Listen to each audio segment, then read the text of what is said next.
El caso real es que ciertas experiencias de la vida hacen a las personas susceptibles. Experiencias que no solo dan forma a la personalidad y a las necesidades psicológicas de la persona, sino también de alguna manera al mismísimo cerebro. Y ese proceso comienza en el útero.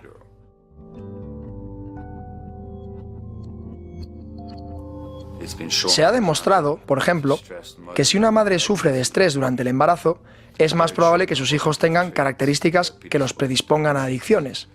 Y eso es debido a que el desarrollo está influenciado por el entorno psicológico y social. Así que la biología de los seres humanos se ve muy afectada, programada por las experiencias de la vida que comienzan en el útero. La percepción del entorno no empieza al nacer. El entorno comienza desde que tienes un entorno. Desde que eres un feto estás sujeto a cualquier información que venga a través de la circulación de tu madre. Hormonas, niveles de nutrientes. Un buen ejemplo de referencia sobre esto es algo llamado el invierno de la hambruna holandesa. En 1944, los nazis que ocupan Holanda, por muchas razones, deciden llevarse toda la comida y desviarla a Alemania. Durante 3 meses, todos allí pasaron hambre. Decenas de miles de personas murieron de hambre. El efecto del invierno de la hambruna holandesa consiste en que, si durante la hambruna fuiste un feto en tu segundo o tercer trimestre, tu cuerpo aprendió algo único durante ese tiempo. Resulta que el segundo y tercer trimestre es cuando tu cuerpo está tratando de aprender acerca de su entorno. ¿Qué tan amenazador es ese lugar allá afuera? ¿Qué tan abundante? ¿Cuántos nutrientes estoy recibiendo mediante la circulación de mamá? Ser un feto que sufrió esa hambruna significa que tu cuerpo se programó de ahí en adelante para ser muy tacaño con tu azúcar y grasa. Y lo que haces es almacenar cada poco que tengas. Si fuiste un feto del invierno de la hambruna holandesa medio siglo después, en igualdad de condiciones, eres más propenso a sufrir de hipertensión, obesidad o síndrome metabólico. He aquí el entorno apareciendo en un lugar muy inesperado. Es posible estresar a los animales en un laboratorio cuando están preñados y sus descendientes serán más propensos a consumir cocaína y alcohol de adultos. Es posible estresar a las madres humanas. Por ejemplo, en un estudio británico, las mujeres que sufrieron abusos durante el embarazo tenían niveles más altos de cortisol, la hormona del estrés, en su placenta. Sus hijos son más propensos a padecer enfermedades que los predispongan a las adicciones cuando llegan a los 7 u 8 años. Así, el estrés intrauterino ya prepara el arma para todo tipo de problemas de salud mental. Existe un estudio israelí con niños nacidos de madres que estuvieron embarazadas antes del inicio de la guerra de 1967. Estas mujeres, desde luego, estuvieron muy estresadas y su descendencia tiene un mayor índice de esquizofrenia que la media. Así que existe ahora evidencia abundante de que los efectos prenatales tienen un impacto enorme sobre el ser humano en desarrollo.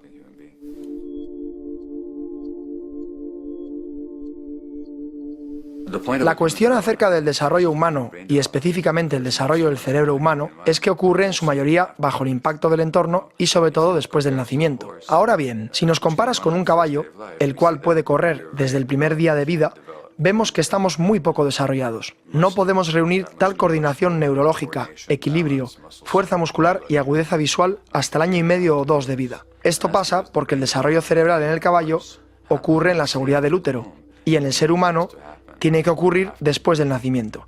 Y ello tiene que ver con una simple lógica evolutiva.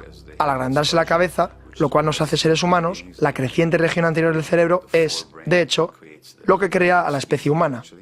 Al mismo tiempo, caminamos sobre 2 piernas, de manera que nuestra pelvis se estrecha para adaptarse. De modo que ahora tenemos una pelvis más angosta y una cabeza más grande. Bingo, tenemos que nacer prematuramente. Y eso significa que el desarrollo cerebral, que en otros animales ocurre dentro del útero, en nosotros ocurre después del nacimiento, y buena parte bajo el impacto del entorno. El concepto de darwinismo neural significa simplemente que los circuitos que reciben la información apropiada del entorno se desarrollarán de manera óptima, y los que no, o bien no se desarrollarán óptimamente, o tal vez no lo harán en absoluto. Si se toma a un niño recién nacido con los ojos en perfecto estado y se le pone en una habitación oscura durante 5 años, se quedará ciego desde ese momento para el resto de su vida, porque los circuitos de la visión requieren de ondas luminosas para su desarrollo, y sin estas, incluso los rudimentarios circuitos presentes y activos al nacer se atrofiarán y morirán y no se desarrollarán otros nuevos.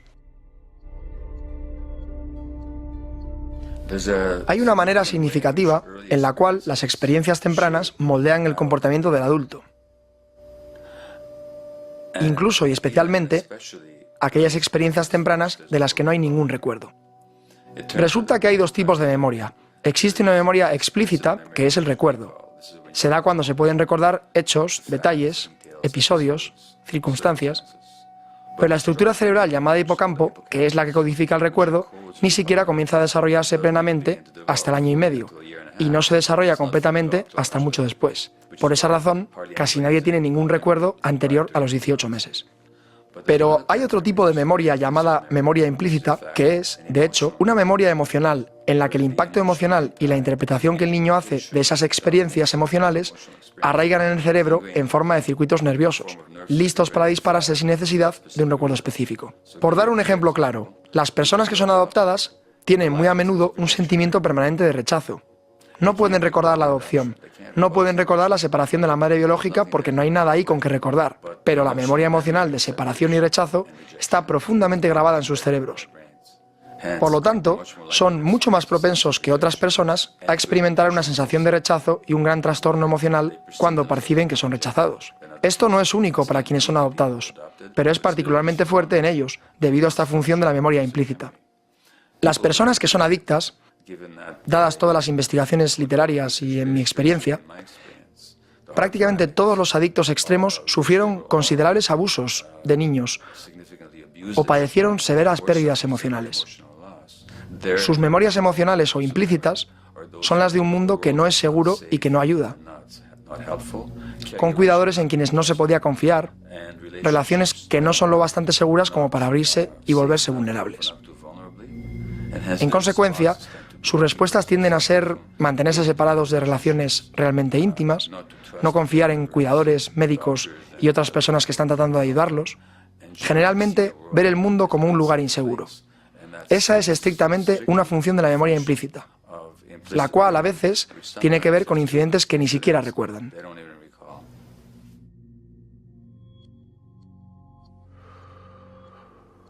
Los bebés que nacen prematuros a menudo son puestos en incubadoras, con varios tipos distintos de dispositivos y maquinarias durante semanas o quizá meses. Ahora se sabe que si esos niños son tocados y acariciados en la espalda durante apenas 10 minutos al día, eso estimula su desarrollo cerebral. Así que el tacto humano es esencial para el desarrollo y, de hecho, los bebés que nunca son alzados en brazos morirán. Esto muestra cuán fundamental es para los seres humanos la necesidad de ser abrazados.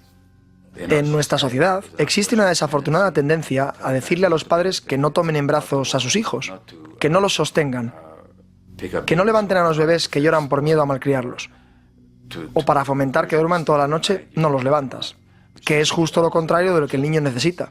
Y estos niños puede que vuelvan a dormirse porque desistan y sus cerebros simplemente se apaguen como una forma de protección ante la vulnerabilidad de ser realmente abandonados por sus padres. Pero sus recuerdos implícitos serán los de un mundo al que le importa un bledo.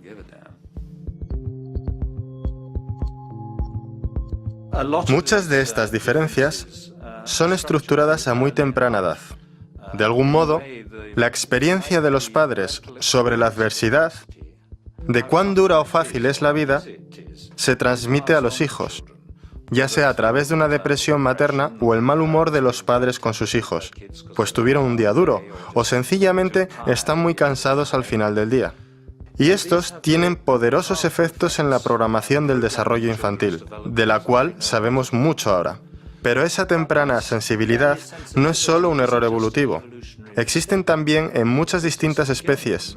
Incluso en las plántulas hay un proceso temprano de adaptación al tipo de medio en el cual van a desarrollarse. Pero para los humanos, la adaptación es a la calidad de las relaciones sociales. Entonces, a una edad temprana, el cómo eres criado, cuánto conflicto hay, cuánta atención recibes, es una muestra del tipo de mundo en el que puedes estar creciendo. ¿Estás creciendo en un mundo donde tienes que pelear por lo que puedes conseguir? ¿Vigilar tu espalda? ¿Valerte por ti mismo? ¿Aprender a no confiar en otros? ¿O estás creciendo en una sociedad donde dependes de la reciprocidad, la mutualidad, la cooperación? ¿Donde la empatía es importante? ¿Donde tu seguridad depende de tener buenas relaciones con otra gente?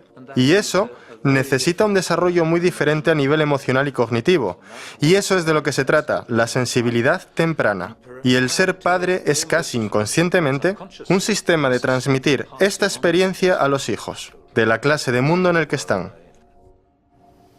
El gran psiquiatra infantil D.W. Winnicott dijo que fundamentalmente dos cosas pueden ir mal en la infancia. Una es cuando ocurren cosas que no deberían ocurrir y otra, cosas que deberían suceder pero que no suceden. En la primera categoría están las experiencias traumáticas de abuso y abandono de mis pacientes de la zona este del centro y de muchos adictos. Eso es lo que no debió ocurrir, pero ocurrió.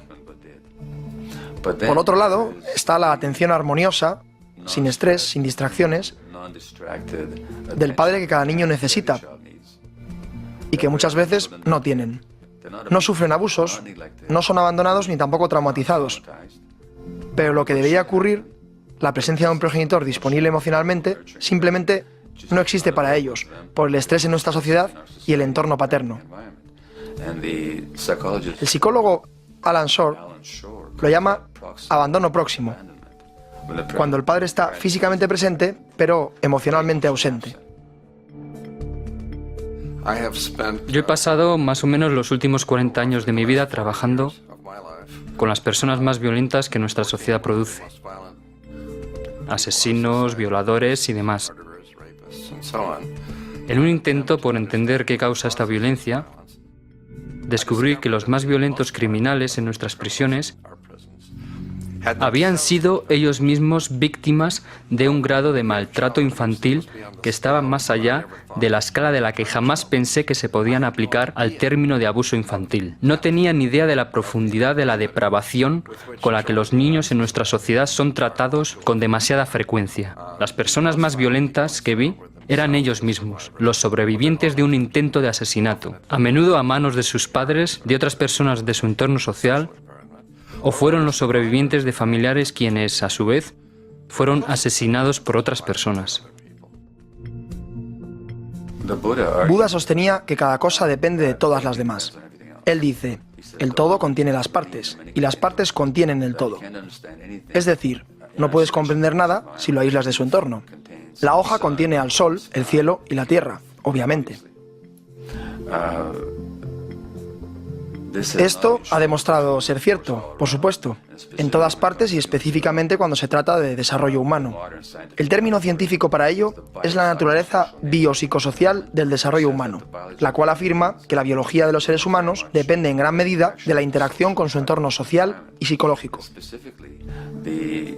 Específicamente, el psiquiatra e investigador Danny Siegel, de la Universidad de California, Los Ángeles, UCLA, acuñó la frase neurobiología interpersonal, que quiere decir que el modo en que funciona nuestro sistema nervioso depende en gran medida de nuestras relaciones personales. En primer lugar, con los padres que nos cuidan. En segundo, con otros personajes influyentes en nuestras vidas.